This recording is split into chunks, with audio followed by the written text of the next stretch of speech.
Let's get into the properties and let's zoom out a little bit using our dolly tool. Oops, there. Zoom out a little bit.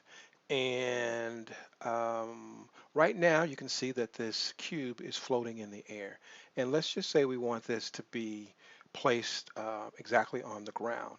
We can, on the ground plane, we can select it and do it this way. We can look at the numbers and try and get it. But there's also a tool here that is move to ground. And if you have your object selected and you click on that, it will put it firmly on the ground for you. Let's tilt this scene back a little bit with our orbiting tool, just like that. Okay, so if you, the top of the properties area, you can see different parts of the scene. The environment, that would be the lighting really, the camera, and of course the cube that we have here.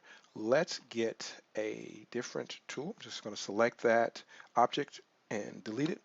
Not a tool, but a different object that has a few parts to it. And so we're just going to get this, this can. All right, so here's our can. I want to make sure it's on the ground plane. And then I'm going to zoom in. And if you have a scroll on your mouse, you can actually just scroll. And that will zoom the camera in.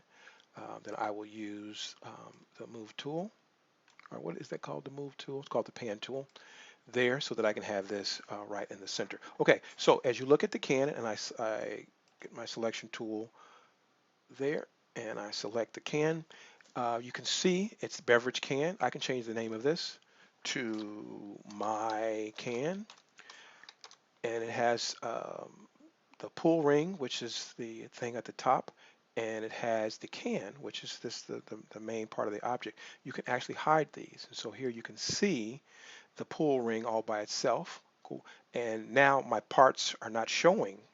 If I click back on or double click on the icon, the little folder here, you can see here's the pieces, and I can turn the can back on. Just that simple. Okay, and if I move down, we talked a little bit about the actions. Of course, here you can duplicate your object or your part of the object, and you can make a new folder or group.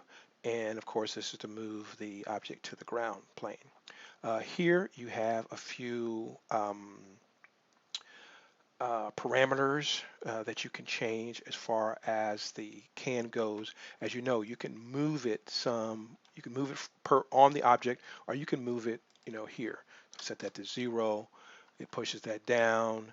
If I want to change the scale, you can see that it's all 1 to 1 to 1, which is the original object.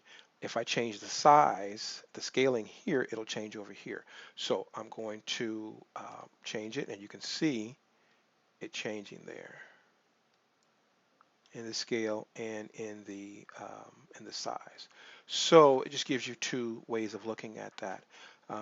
If you need a particular size, say you need it to be 16, you just type that in there, and you're not worried about the percentages of the change.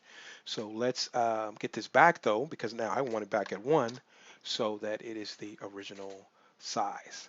So those are the basic pieces or instructions on that, or how to use that. You can change your, it's called pivot, and I was calling it the gizmo. You can change where this is. You can put this up at the top if you prefer it, or you can put it in the center of your image. Either way, it's all going to do the same thing. It's just where you want to reference this. Okay, so we will come back with another video and get into the materials.